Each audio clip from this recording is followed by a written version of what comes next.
Class 10 की history series बनाई है, उसमें से अगला वीडियो है।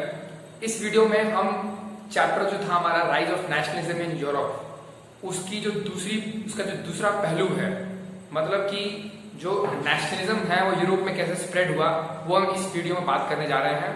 और इस वीडियो में मेरी पूरी कोशिश है कि मैं एनसीईआरटी के कॉन्टेक्स्ट तक मैं लिमिटेड रहूं ताकि आपको ज़्यादा प्रॉब्लम ना हो। तो आइए हम स्टार्ट करते हैं जर्नी को। तो सबसे पहले हम बात करते हैं कि इस वीडियो में हम कौन कौन से टॉपिक्स जो है कवर करने वाले हैं।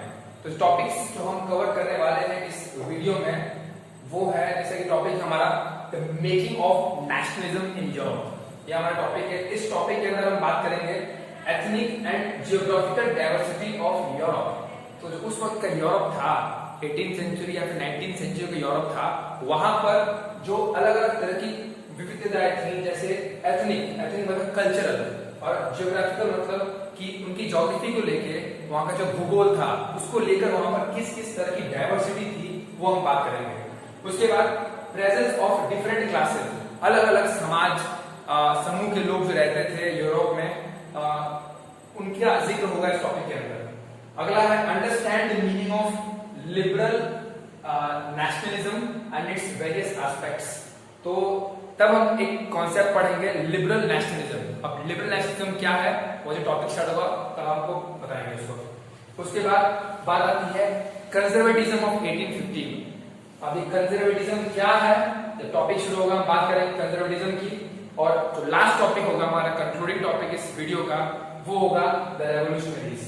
तो हम कुछ रेवोल्यूशनरीज की बात करेंगे जिन्होंने फ्रेंच रेवोल्यूशन के बाद यूरोप में जो क्रांतियां हुई उनको कैरी फॉरवर्ड किया। तो आइए स्टार्ट करते हैं। अब सबसे पहले जो इस टॉपिक में जो पहला चीज हमें देखने को मिलता है वो है कि हम यूरोप की डाइवर्सिटी की तरफ देखते हैं कि वहां किस तरह की डाइवर्सिटी थी।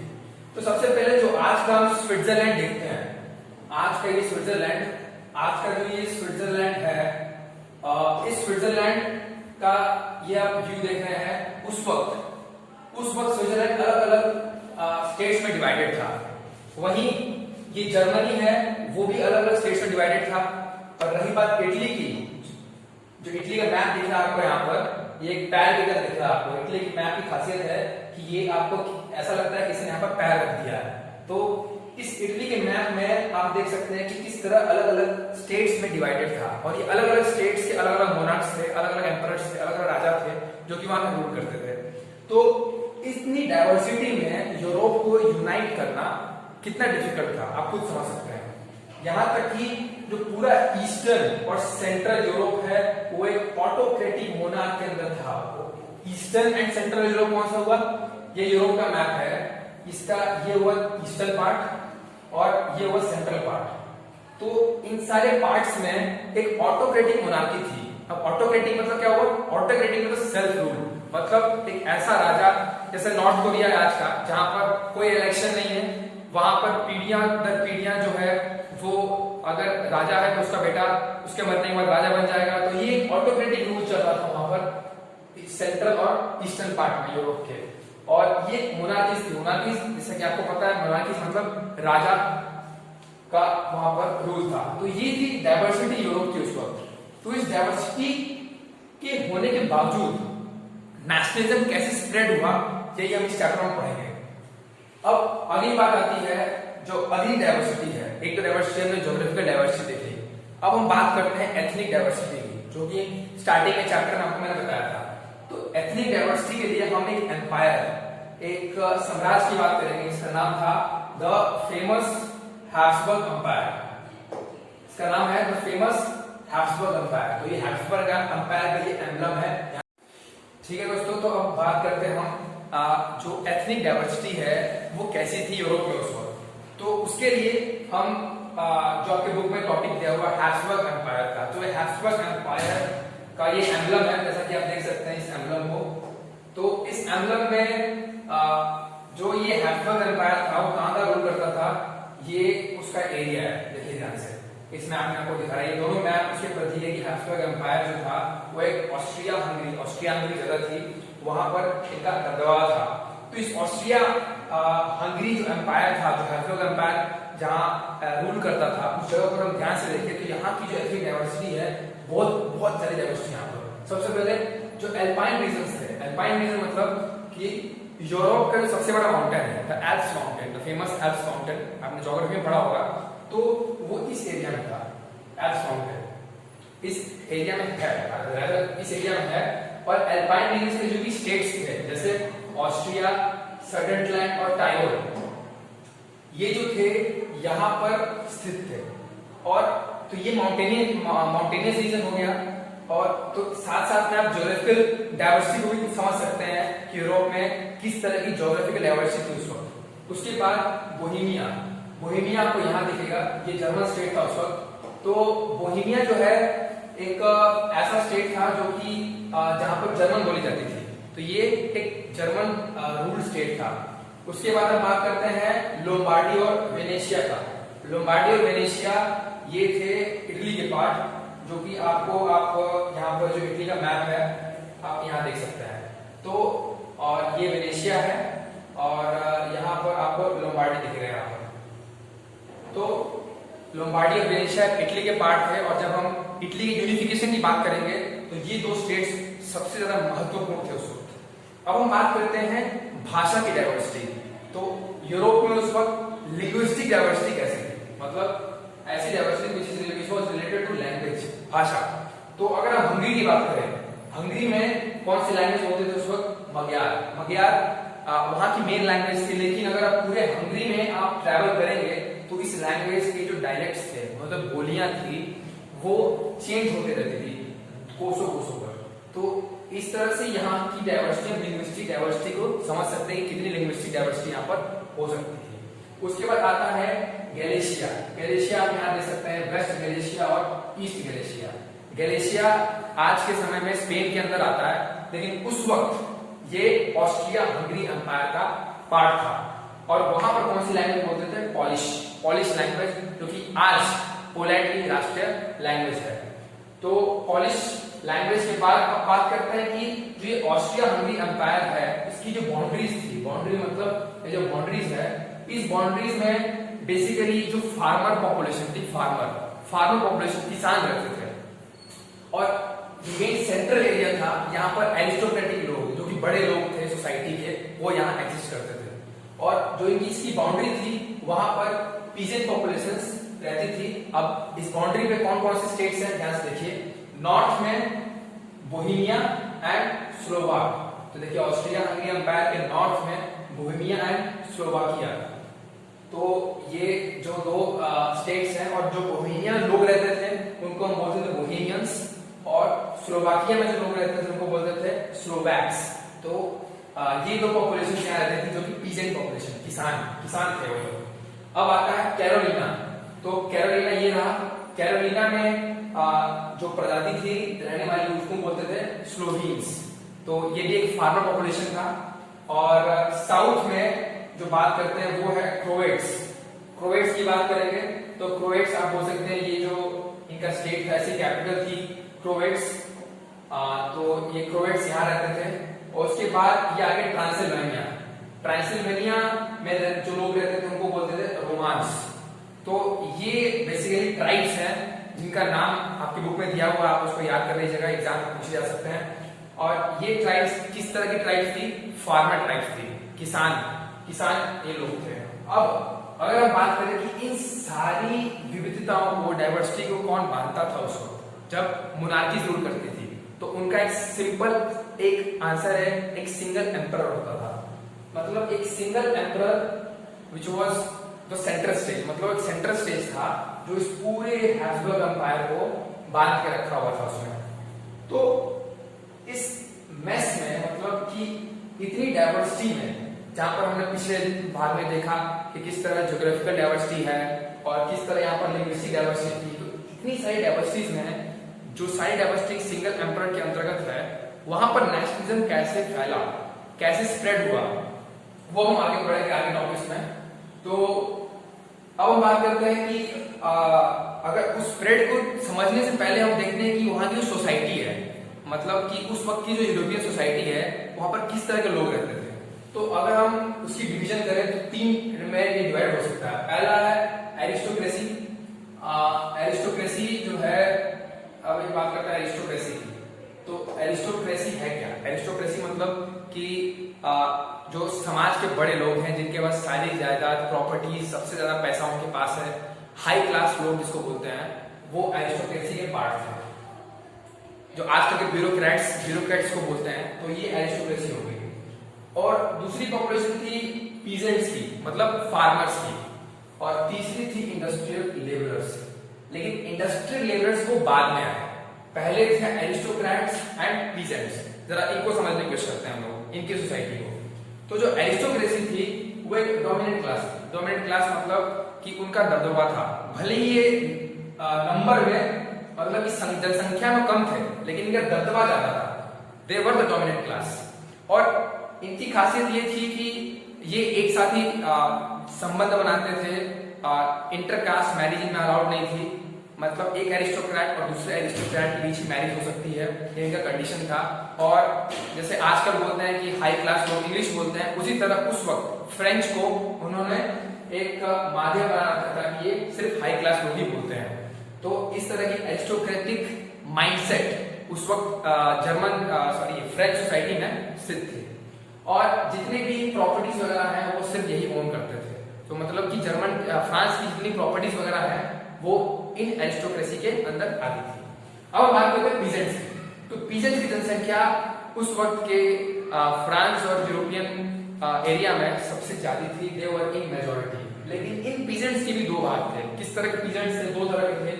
कुछ थे टेनेंट्स मतलब जो दूसरे खेत में काम करते थे और उनको वो काम करने का पैसा मिलता था। वो छोटे छोटे फार्मर्स होते थे, स्मॉल फार्मर्स। तो ये कहां स्थित थे? ये स्थित थे यूरोप के वेस्ट पार्ट में। ये आपका वेस्ट पार्ट है, यहां पर इनकी लोकेशन थी। किनकी? ये जो स्मॉल फार्मर्स, टेनेंट्स की। और जो ईस्ट और सेंट्रल पार्ट है यूरोप का, ईस्ट पार्ट और जो सेंट्रल पार्ट है, वहां पर रहते थे सर्फ्स।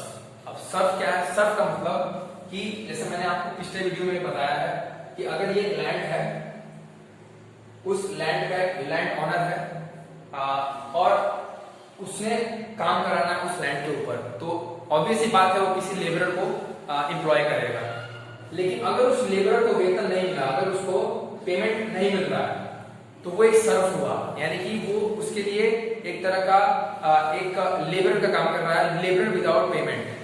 तो इसका मतलब था सर्फ, मतलब जो काम कर रहा है उसको सर्फ होते हैं। तो ईस्टर्न और सेंट्रल पार्ट ऑफ यूरोप में सर्फ जो है वो उस तरह के पीजेंट, उस तरह के फार्मर्स यहाँ एग्जिस्ट करते थे।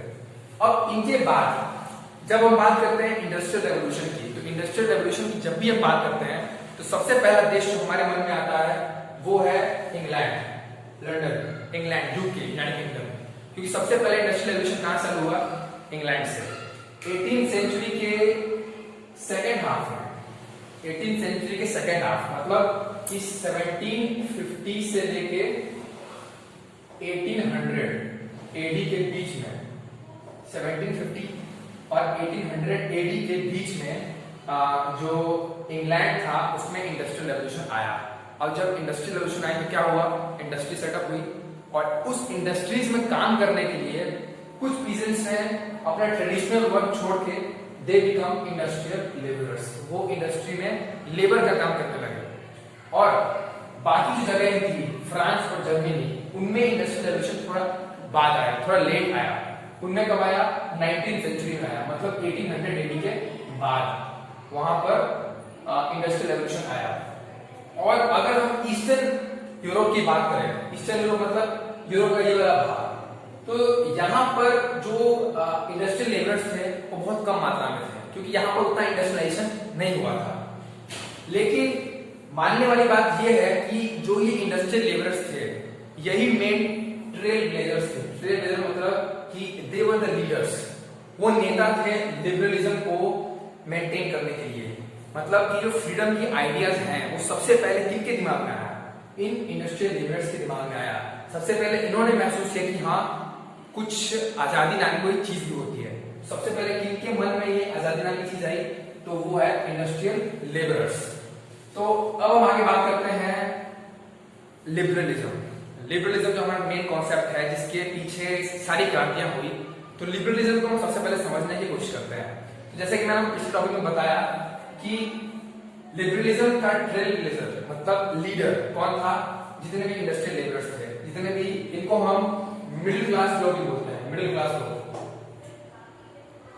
मिडिल क्लास लोग भी को हम मिडिल क्लास लोग से इस टर्म से भी हम इनको जानते हैं, मिडिल क्लास।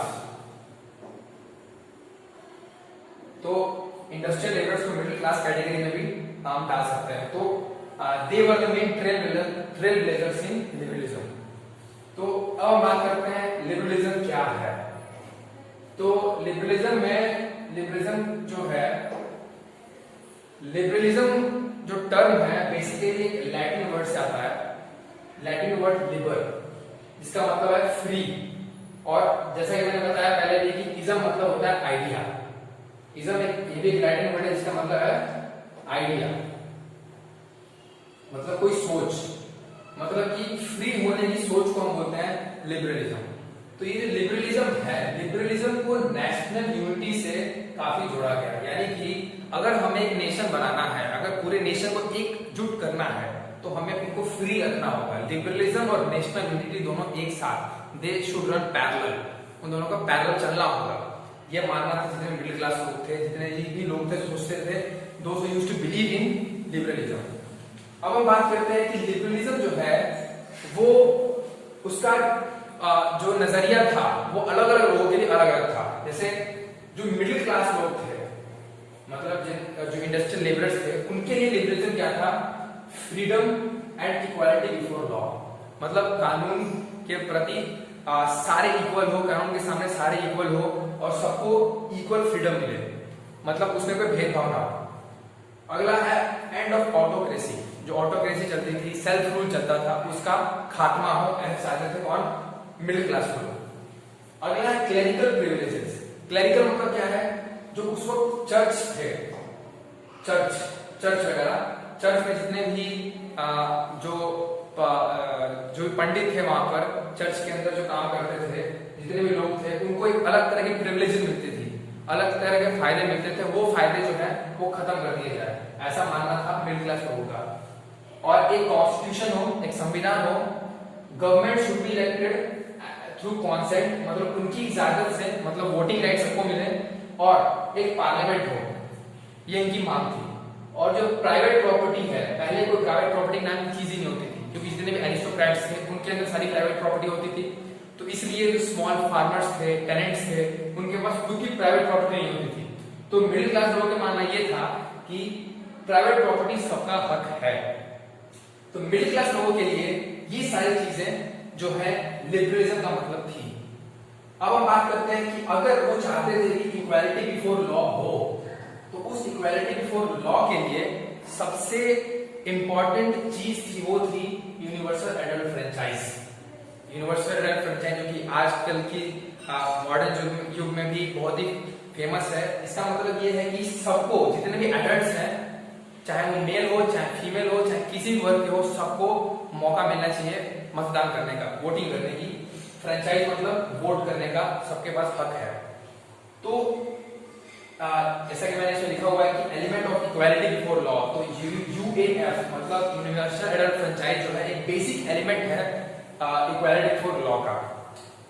लेकिन जो यूनिवर्सल एडल्ट फ्रेंचाइज की जर्नी रही है फ्रांस के अंदर, वो काफी थोड़ी उलट पुलट सी रही है। अगर आप ध्यान से देखें, अगर शुरुआत में फ्रेंच रेवोल्यूशन के पहले सिर्फ जितने भी प्रॉपर्टी मैन थे, मतलब जिनके पास जो मेल है और जिनके पास खुद की प्रॉपर्टी है, फ्रांस के पास उनको ही वोट करने का मौका था। फ्रेंच रेवोल्यूशन जब आया और जैकोबियंस का रूल थोड़े समय के लिए जब जैकोबियंस का जो रूल बना, जैकोबियन पार्टी बनी, तो उस वक्त बस कुछ समय के लिए जो नॉन प्रॉपर्टी, जिनके पास प्रॉपर्टी नहीं भी थी, उनको भी अलाउ किया गया कि वो वोट कर सकते हैं, लेकिन एक्सेप्ट फीमेल्स को इंक्लूड नहीं किया गया वोटिंग राइट्स में। अब जब नेपोलियन आया तो नेपोलियन के अंदर फीमेल के जो राइट्स थे वो और दबा दिए गए। मतलब कि नेपोलियन सोचता था कि औरतों को सिर्फ घरों में रहना चाहिए और वो वोट नहीं कर सकती हैं। नेपोलियन का ये मानना था। अब जब आगे आते हैं तो इसलिए पूरी 18th और 19th सेंचुरी में अगर हम हिस्ट्री को देखें, यूरोपियन हिस्ट्री को पढ़ें, तो पूरी 18th और 19th सेंचुरी में जो विमेन है और नॉन प्रॉपर्टी, जिनके पास प्रॉपर्टी नहीं है, वो सारे ऐसे लोग वो एक भीख मांगते रहे वोटिंग राइट्स की, तो इनका स्ट्रगल चलता रहा। अब हम बात करते हैं कि ये तो मिडिल क्लास लोगों की बात हो गई, और ये हम लोग और इनकी जो इक्वालिटी बिफोर लॉ का जो थॉट था, जो इनका आइडिया था, उसको इम्प्लीमेंट करने का मेन जरिया था यूनिवर्सल फ्रेंचाइज। अब हम बात करते हैं कि इकोनॉमिक स्फीयर, अर्थव्यवस्था के लिए लिबरलिज्म क्या था। तो उनका मानना ये था कि अगर फ्री मार्केट हो, फ्री मार्केट मतलब कि कोई भी आए मार्केट में विदाउट रिस्ट्रिक्शन, उसको मौका मिले अपने प्रोडक्ट को कंज्यूमर के सामने रखने का।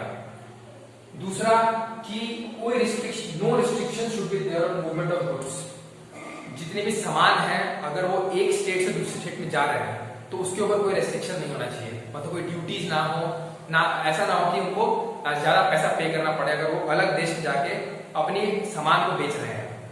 अब हम बात करते हैं कि this was a strong demand from middle class in the 19th century.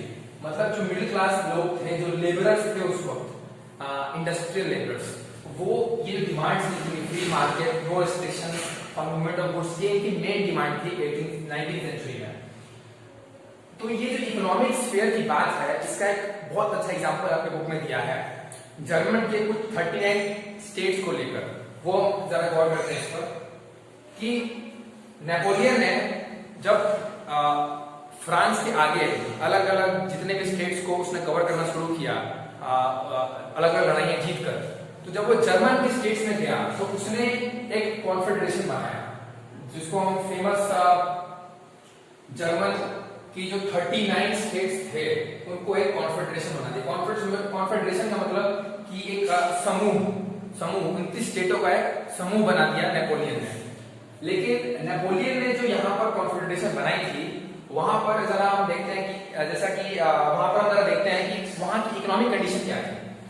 तो सबसे पहली बात जो हमने ये बात पहले लेक्चर में हमने डिस्कस की थी कि नेपोलियन का मानना ये था कि हर एक स्टेट का अपना एक सिंगल करेंसी हो और वहां का खुद का मेजरमेंट हो, मतलब ऐसा यूनिट्स वगैरह जो हमने पहले पढ़ रखी थी, पहले मैंने आपको डिस्कस किया हुआ है आपके साथ। तो यहाँ पर हर एक स्टेट का खुद का करेंसी था और खुद का मेजरमेंट सिस्टम था। अब देखिए इससे दिक्कत क्या है।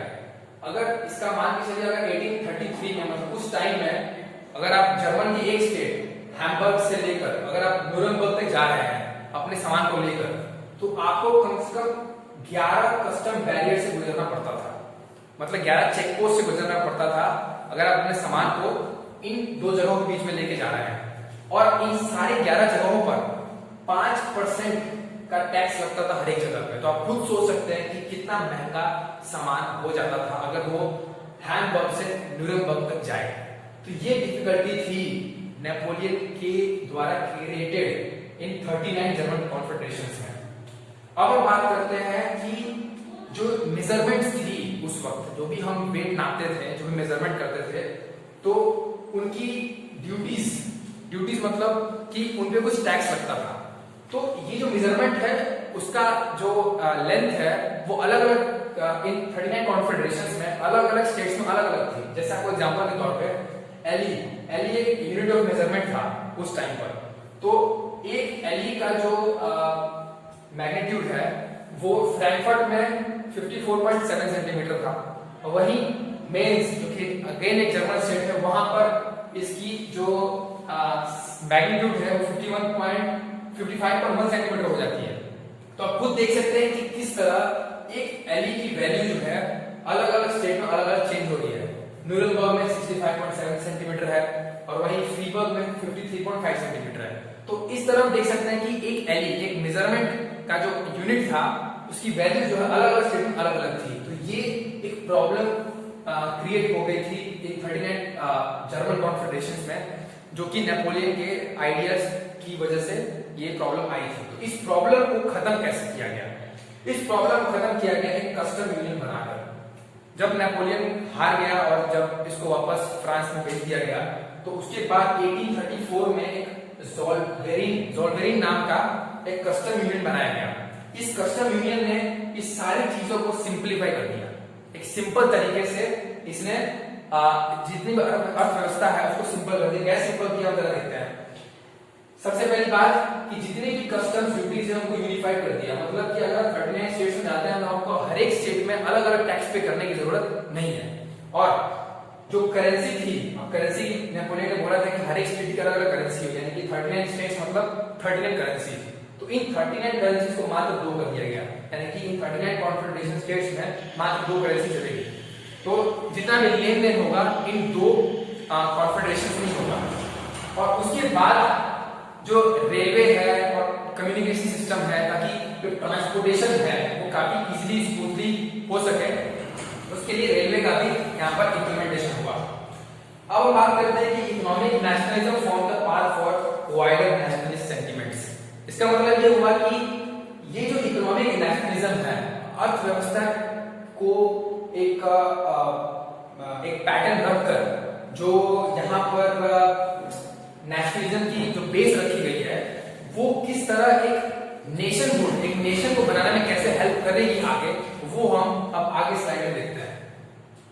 तो जब हमने बात की यहाँ पर कि किस तरह इकोनॉमिक नेशनलिज्म जो है वो वहां पर 39 कॉर्पोरेशन स्टेट में यहाँ फैल चुका था, तो अब एक नया चीज जो आता है हमारे पास वो ये है कि आपको मैंने पिछले वीडियो में बताया था कि 1813 में, जरा उसमें आपको कॉन्टेक्ट उससे आपको मैं रिलेट करना चाहूंगा उससे, कि 1813 में बैटल ऑफ लाइप्ज़िग हुआ था, जब नेपोलियन हार कर वापस फ्रांस चला गया।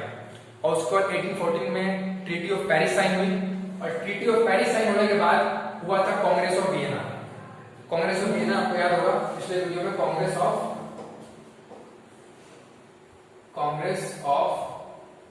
वियना। तो ये जो कांग्रेस ऑफ वियना है वो 1815 में साइन हुआ था।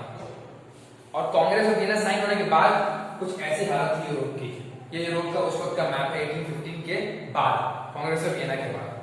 तो कांग्रेस ऑफ वियना होने के बाद हर एक स्टेट में जितने भी कॉन्फेडरेशंस बने, जितने भी स्टेट्स बने, वहां पर एक कंजर्वेटिज्म नाम की आइडिया को जन्म दिया गया। अभी कंजर्वेटिज्म है क्या? अब इज्म तो आप भूल जाइए, इज्म मतलब कि कोई भी आइडिया।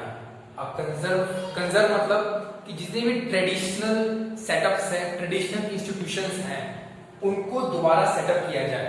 अब मैं जब कहता हूं ट्रेडिशनल इंस्टीट्यूशंस का, इसका मतलब ये हुआ कि फ्रेंच रेवोल्यूशन से पहले जितनी भी इंस्टीट्यूशंस थी उस वक्त की, उसको दोबारा रिस्टोर किया जाए। मतलब ये वो ऐसे लोग थे जो कि चेंज नहीं चाहते थे। मतलब कि 1815 के कांग्रेस ऑफ वियना के बाद ऐसी सरकारें बनी जो चाहती थी कि हम पुराने लाइफस्टाइल को दोबारा रिस्टोर करें, जो कि जितने भी क्रांतियां हुई इस बीच में फ्रांस और बाकी यूरोप में, उसकी वजह से जितना भी जो भी चेंजेस आई हैं उसको हम लोग हटाकर दोबारा पुरानी चीजों को रिस्टोर किया जाए। तो इस पुरानी चीजों को रिस्टोर करने की थिंकिंग को हम कंजर्वेटिज्म बोलते हैं। तो ये है व्हाट इज कंजर्वेटिज्म का आंसर। तो with the defeat of Napoleon 1815 बहुत सारे कंजर्वेटिव स्टेट्स में कंजर्वेटिव गवर्नमेंट्स बन रही है। तो जैसे इसमें लिखा हुआ है, conservatism tried to restore established institutions, wanted to remove Napoleonic inventions. मतलब कि नेपोलियन ने जिस तरह के आइडियाज इंप्लीमेंट किए कि एक कॉमन करेंसी हो सारे स्टेट्स की और एक मेजरमेंट, स्टैंडर्डाइज्ड मेजरमेंट हो, तो वो चाहते थे कि नेपोलियन की सारी थिंकिंग जो है एंड कर दी जाए, खत्म कर दी जाए, ऐसा ही मानना था। लेकिन कुछ ऐसे लोग थे इन कंजर्वेटिस्ट में भी जो सोचते थे कि अगर हम मॉडर्निज्म मतलब मॉडर्नाइजेशन को और कंजर्वेटिज्म को जोड़ दें तो एक अच्छी सोसाइटी का निर्माण हो सकता है, ये इनका मानना था। तो इसलिए नेपोलियन की कुछ चीजों को मतलब कि रिस्टोर करके रखा गया। कौन कौन चीजें थी? एक मॉडर्न आर्मी, मतलब एक ऐसी आर्मी जिसमें मॉडर्न तकनीकें हो, उसको रिस्टोर किया गया। बोला कि ऐसा बोला गया कि जितने भी स्टेट्स हैं उनमें मॉडर्न आर्मी रहेगी। और ये एफिशिएंसी इन ब्यूरोक्रेसी, जब से नेपोलियन आया, नेपोलियन ने सारे एरिस्टोक्रेट्स को, जितने भी एरिस्टोक्रेट्स थे उनको एफिशिएंट कर दिया। मतलब उनके काम को, जो भी काम करते थे वो इफेक्टिव काम करने लगे थे, तो उस चीज को बरकरार रखा गया। अगला है डायनेमिक इकोनॉमी, मतलब जो अर्थव्यवस्था है वो स्टैटिक नहीं होनी चाहिए। मतलब कि सिर्फ हम एक संदर्भ में, एक सोच में अपनी अर्थव्यवस्था को नहीं ले जा सकते हैं, वो एक डाइवर्सिफाइड हो। मतलब कि ना सिर्फ फार्मर बेस्ड रहे, हम इंडस्ट्रियलाइज भी बने। तो ये थी डायनामिक इकोनॉमी का मेन कॉन्सेप्ट। और abolition of feudalism and serfdom, वही जो बात रही कि जो स्मॉल फार्मर्स हैं उनको भी एक हक मिले और कोई बॉन्डिंग नाम का कोई भी चीज एग्जिस्ट ना करे, जो कि नेपोलियन के टाइम नहीं थी। और इन तीन चार चीजों को रिस्टोर करके रखा गया जितने भी कंजर्वेटिव रिजीम थे। अब जब कांग्रेस ऑफ वियना था, ये कहाँ हुआ? तो कांग्रेस ऑफ वियना एक मीटिंग थी। वो मीटिंग कहाँ हुई थी? ये हुई थी ऑस्ट्रिया में। पहली बात ऑस्ट्रिया में हुई थी। और किन के बीच हुई थी? ये हुई थी ब्रिटेन, रशिया और ऑस्ट्रिया। ये आपको पता होना चाहिए। और इनको हम बोलते थे यूरोपियन पावर्स, मतलब उस तरह की, मतलब उस 19th सेंचुरी की जो मेन यूरोपियन पावर्स थे वो ये चार कंट्रीज थी, ब्रिटेन, रशिया और ऑस्ट्रिया। तो ये कांग्रेस ऑफ वियना जो खुद जो जगह है ये वियना, ये आज ऑस्ट्रिया की कैपिटल है। ये जो ऑस्ट्रिया है इसकी कैपिटल है। तो वहां पर ये मीटिंग हुई थी जिसका हेड कौन था? ड्यूक मेटरनिच। ये नाम आप याद रखिए क्योंकि आगे भी इस चैप्टर में ये नाम बहुत आने वाला है। तो उस वहां की जो चांसलर थे, तो उस वक्त वहां का ऑस्ट्रिया का चांसलर होता था, इसका नाम था ड्यूक मेटरनिच। तो जब कांग्रेस ऑफ वियना हुई तो बहुत सारे ज्योग्राफिकल चेंजेस किए गए। मतलब वियना में जो मीटिंग जो कांग्रेस ऑफ वियना है उसके बाद ये ज्योग्राफिकल पोजीशन तो ये थी। अब इस ज्योग्राफिकल पोजीशन को यूरोप का ध्यान समझने की कोशिश करते हैं कि क्या क्या चेंजेस लाए गए। तो सबसे पहली बात ये थी जो मेन यूरोपियन पावर्स ने पकड़ा, ब्रिटेन, रशिया के और ऑस्ट्रिया के जो लीडर्स थे, उन्होंने देखा कि फ्रांस को हमें घेरना पड़ेगा चारों तरफ से, ताकि आइंदा इसके बाद जो नेपोलियन वाली बात हुई थी कि नेपोलियन किस तरह पूरे यूरोप में कब्जा करना उसने चालू कर दिया था, वो आइंदा आगे से ऐसी चीज ना हो। तो कौन कौन चीजें इंप्लीमेंट की गई? सबसे पहली बात तो जो फ्रांस में जो पहले की बोर्बन डायनेस्टी थी, फ्रेंच रेवोल्यूशन के बाद डायनेस्टी को हटा दिया गया था, तो उस डायनेस्टी को फिर से रिस्टोर किया गया। मतलब कंजर्वेटिज्म, ये कंजर्वेटिज्म का मेन आपको इंप्लीमेंटेशन दिख रहा है यहाँ पर। और फ्रांस लॉस्ट इट्स टेरिटरीज, मतलब कि नेपोलियन के अंदर जितनी भी टेरिटरीज फ्रांस ने गेन की थी वो सब लॉस्ट कर दिया फ्रांस ने। और दूसरा कि इसका जो स्प्रेड है, मैंने शुरुआत में बात की कि इसके स्प्रेड को रोकने के लिए क्या किया गया। सबसे पहली बात ध्यान से देखिए, नीदरलैंड्स, यहाँ पर आपको दिखेगा ये किंगडम ऑफ यूनाइटेड नीदरलैंड्स। तो नीदरलैंड्स को फ्रांस के नॉर्थ में इसको सिचुएट किया गया। इस नीदरलैंड्स के अंदर आता है बेल्जियम। उस वक्त बेल्जियम नीदरलैंड्स के अंदर आता था। ये बेल्जियम को दिखा है, बेल्जियम जो कि नीदरलैंड्स का पार्ट था उस वक्त। उसके बाद साउथ में जो जिनोवा था, जिनोवा पीडमेंट्स को बोलते हैं। तो अब ध्यान से देखिए, यहाँ पर आपको साउथ में ये दिखेगा पीडमोंट आपको कंट्री दिखेगी। वहां पर जिनोवा नाम का स्टेट जो है, कांग्रेस ऑफ वियना जो भी लीडर्स थे उन्होंने यहाँ पर इंप्लीमेंट किया ताकि फ्रांस की जो स्प्रेड है आगे आइंदा, तो फ्रांस के स्प्रेड को रोकने के लिए साउथ में लगाया गया पीडमेंट को। अब हम बात करते हैं कि अब बाकी और ज्योग्राफिकल क्या चेंजेस किए गए। सबसे पहले आता है प्रशिया। प्रशिया आपको यहाँ दिख रहा होगा। प्रशिया को वेस्ट में, वेस्टर्न साइड में यहाँ पर ये स्टेट को एस्टैब्लिश किया गया। उसके बाद बात करते हैं ऑस्ट्रिया, और जो नॉर्दर्न इटली था, मतलब ये जो आपका इटली है, इटली का जो नॉर्दर्न पार्ट है ये पूरा ऑस्ट्रिया को दे दिया गया। और लेकिन सबसे अच्छी बात जो कंजर्वेटिव लोगों ने क्या किया कि जो 39 कन्फेडरेशन थी, इसके पीछे हमने बात की, 39 कन्फेडरेशन इसको अनटच्ड, इसको खत्म ही नहीं किया गया। मतलब जैसे के जैसे थे वैसे ही छोड़ दिया इसको, मतलब कुछ चेंजेस नहीं लाए गए इन 39 कॉन्फेडरेशंस में। 39 नहीं रही उस वक्त। अब हम बात करते हैं कि और क्या चेंजेस लाए गए। Russia was given part of Poland, मतलब कि उस वक्त का जो पोलैंड था, पोलैंड का कुछ हिस्सा रशिया को दे दिया गया। और प्रशिया को जो सैक्सोनी था उस वक्त स्टेट था, प्रशिया को उसका हिस्सा दे दिया गया। और जितने भी पहले की मोनार्कीज थी, जितने पहले के राजा थे, उनको दोबारा रिस्टोर कर दिया गया, जो कि नेपोलियन ने उस वक्त ओवरथ्रो कर दिया था उनको। मतलब नेपोलियन ने जिन राजाओं को हराया था उस वक्त, उनको दोबारा गद्दियों पर बैठा दिया गया। तो ये कुछ चेंजेस थी जो आपको नोट डाउन करने चाहिए। कंजर्वेटिव रिजीम ने क्या क्या चेंजेस लेकर आया। अब आगे हम बात करते हैं कि कंजर्वेटिव रिजीम थी, जो भी कंजर्वेटिव रिजीम थी, ये जितने भी कंजर्वेटिव्स थे, ये लोग कंजर्वेटिव्स की जो आइडियाज थे कुछ, जैसे कि वो बहुत ऑटोक्रेटिक थे, मतलब कि उनका रूल जो था वो अपने खिलाफ कुछ नहीं सुनना चाहते थे। अगर न्यूज़पेपर में उनके खिलाफ कोई भी कॉलम छपा है, कोई भी आर्टिकल छपा है, तो उसके खिलाफ एक्शन लेते थे। मतलब कि ऑटोक्रेटिक रूल में काम करते थे, एक सेल्फ इम्पोज्ड रूल वो करते थे। और सेंसरशिप की बात रही तो नो डिसेंट सेंसरशिप में, जैसे मैंने आपको बताया सीबीएफसी, इस वक्त का जो सीबीएफसी है उसको सबसे बेस्ट एग्जांपल है। कोई भी फिल्म होती है सबसे पहले सीबीएफसी के पास जाती है सर्टिफिकेशन के लिए, तो सेंसरशिप का बेस्ट एग्जांपल है। तो उस वक्त कोई भी चीज अगर पब्लिश हो रही है उस वक्त की गवर्नमेंट के खिलाफ, तो उसको सेंसर कर देते थे। और नो डिसेंट मतलब कि सरकार के खिलाफ कोई भी कुछ नहीं बोल सकता था। ये कुछ खामियां थी उस वक्त की कंजर्वेटिव गवर्नमेंट के आगे। और जितने भी रेवोल्यूशनरी आइडियाज थे, जो क्रांतिकारी आइडियाज थे, क्रांतिकारियों को सबसे ज्यादा हेट करती थी कंजर्वेटिव रिजीम। तो ये कुछ कारण थे जिसकी वजह से क्रांति को दोबारा शुरू किया गया। मतलब रेवोल्यूशन यूरोप में फिर से शुरू हुए, लेकिन इस बार फ्रांस से नहीं, इस बार ये रेवोल्यूशन किसी और जगह से शुरू होने वाले थे। तो ध्यान से देखिए, इसलिए इस टॉपिक का नाम है द रेवोल्यूशनरीज। तो सबसे पहले जो रेवोल्यूशनरीज की बात आती है, तो ये जो रेवोल्यूशनरीज हैं वो इंस्पायर किससे होते थे? फ्रेंच रेवोल्यूशन से। सबसे बड़ा इंस्पिरेशन उनके लिए क्या था? French revolution. की सबसे पहला क्रांति जो है वो फ्रांस से शुरू हुआ था, जिसने पूरे यूरोप को इंस्पायर किया था। तो जरा हम हिस्ट्री के कुछ हास्य पात्रों को देखते हैं, जो आपके बुक में दिया हुआ है। तो ये कैरिकेचर है। ये कैरिकेचर मतलब एक ऐसा पेंटिंग या फिर एक ऐसा आर्ट का फॉर्म जो कि किसी गवर्नमेंट को या फिर किसी आदमी को एक कॉमिकल वे में क्रिटिसाइज करे। जिस तरह से पहले सार्काज़म की बात हुई थी पिछले चैप्टर में, तो इसमें आपको एक कैरिकेचर दिखा है। इस कैरिकेचर को अगर ध्यान से देखेंगे तो जितने भी लोग बैठे हैं हमारे टेबल के ऊपर एक मीटिंग कर रहे हैं, लेकिन ये मीटिंग में कुछ बोल नहीं सकते हैं। क्यों? क्योंकि सबके मुंह में यहाँ पट्टियां लगी हुई है।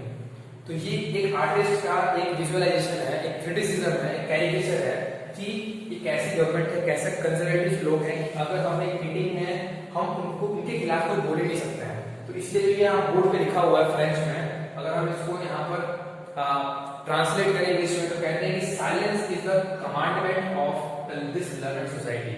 मतलब कि ये जो लर्नड लोग हैं, जो पढ़े लिखे लोग हैं, जिनके पास आइडियाज हैं डिस्कस करने के लिए, वो डिस्कस नहीं कर सकते। क्यों? क्योंकि सरकार ने कमांड दिया हुआ है कि आप चुप रहें, साइलेंट रहें। दूसरा ये कि मजल्स आर डिस्ट्रीब्यूटेड। मजल्स मतलब ये पट्टियां, muzzles are distributed to and the temptation of speech. मतलब कि अंदर से आपको भावनाएं आ रही है बोलने की, उसको खत्म करने के लिए सरकार ने आपके मुंह पे पट्टियां लगा दी है। तो ये कैरिकेचर एक बेस्ट एग्जांपल है, जिसको आप हिस्ट्री के कॉमिकल पार्ट को यहाँ देख सकते हैं। तो अब हम आगे बात करेंगे रेवोल्यूशनरीज की। तो सबसे बड़े रेवोल्यूशनरी उस वक्त के जो थे वो थे यूसुफ मजीनी। यूसुफ मजीनी की जब हम बात करते हैं यूसुफ मजीनी की, तो यूसुफ मजीनी का जो मेन योगदान रहा है वो इटली की यूनिफिकेशन में रहा है। तो इटली यूनिफिकेशन जब हम पढ़ेंगे इस चैप्टर के लास्ट में, तब इनका ज्यादा रोल हम समझ पाएंगे। लेकिन बेसिक थिंग ये थी कि जितने भी रेवोल्यूशनरीज थे, अगर यूसुफ मजीनी थे या फिर और कोई भी था, तो उन्होंने सबसे पहले क्या किया, एक सीक्रेट सोसाइटी बनाना शुरू किया। तो जो रेवोल्यूशनरी सोसाइटीज थी वो सारी सीक्रेट सोसाइटीज थी। मतलब वो लाइमलाइट में नहीं आते थे, वो छुप के काम किया करते थे। और they used to fight for liberty के लिए उनका फाइट चलता था। And they used to fight for freedom, ये इनके मेन मकसद थे। अब हम आते हैं यूसुफ मजीनी के ऊपर। तो मजीनी का जन्म हुआ था जिनोवा में 1807 में, ये आपको याद होना चाहिए। और 21 सोसाइटी के मेंबर थे, कार्डिनली के मेंबर थे स्टार्टिंग में। और उसके बाद में वो 1831 में एग्जाइल में चले गए। मतलब उन्होंने अपना देश छोड़ के वो किसी और देश में चले गए बसेरा लेने के लिए। कहाँ पर? लिगुरिया में उन्होंने जाकर वहां पर एग्जाइल ले लिया। और इन्होंने खुद की सीक्रेट सोसाइटी बनाई। 2 सीक्रेट सोसाइटी बनाई थी उन्होंने। पहला था यंग इटली मर्जेलिस में, जो एक जगह है इटली में, और यंग यूरोप बर्न में, जो आज स्विट्जरलैंड के अंदर है। तो ये 2 उन्होंने सीक्रेट सोसाइटीज बनाई थी जो आपको पता होना चाहिए। और ये जितनी भी सीक्रेट सोसाइटीज बनी, इसका बहुत जितने भी लोग थे वो इंस्पायर्ड हुए। कहाँ के लोग? पोलैंड, इटली, फ्रांस, जर्मन के लोग काफी इंस्पायर्ड हुए गिउसेप मजीनी के आइडियाज। तो गिउसेप मजीनी का मेन योगदान था इटली यूनिफिकेशन में, जो कि हम इस चैप्टर के एंड में बात करेंगे। और जो एक और काफी गौर करने वाली बात है वो मेटरनिच की। मेटरनिच आपको मैंने पहले बताया था कि ये ड्यूक थे ऑस्ट्रिया के, जिनके अंतर्गत कांग्रेस की प्रेरणा हुई थी। तो इन्होंने एक बड़ा अच्छा कमेंट किया था गिउसेप मजीनी के ऊपर, बुक में दिया हुआ है। मतलब उन्होंने कहा था कि he is the most dangerous enemy of our social order. मतलब कि मेटरनिच ने गिउसेप मजीनी के बारे में कहा था कि उस वक्त की सोसाइटी के ये सबसे खतरनाक बंदा कौन था? वो था गिउसेप मजीनी। ऐसा मेटरनिच का मानना था। तो जिस तरह से person behind unification of Italy Giuseppe Mazzini थे, believe that nations are a unit of mankind and hence Italy can not be a patchwork. मतलब गिउसेप मजीनी का मानना था कि जो एक कोई देश बनता है तो वो लोगों से बनता है, लोगों की फ्रीडम से बनता है। इसलिए जो इटली है, जो पैचवर्क है, पैचवर्क मतलब अलग अलग देशों का समूह था, वो ऐसा नहीं हो सकता। उसको हमें यूनिफाई करना है, एक यूनिफाइड इटली की जरूरत है। और ये जो इनके आइडियाज थे, इसने इंस्पायर किया जर्मनी को, फ्रांस को, स्विट्जरलैंड को और पोलैंड के लोगों को। और इसी के साथ हम आते हैं इस चैप्टर, इस टॉपिक के एंड पर, जिसपे हमने बात की कि किस तरह रेवोल्यूशनरी आइडिया जो है फ्रांस को छुड़ाकर बाकी देशों में, बाकी यूरोपियन कंट्रीज में कैसे फैले। तो हमारा लास्ट टॉपिक था रेवोल्यूशनरीज।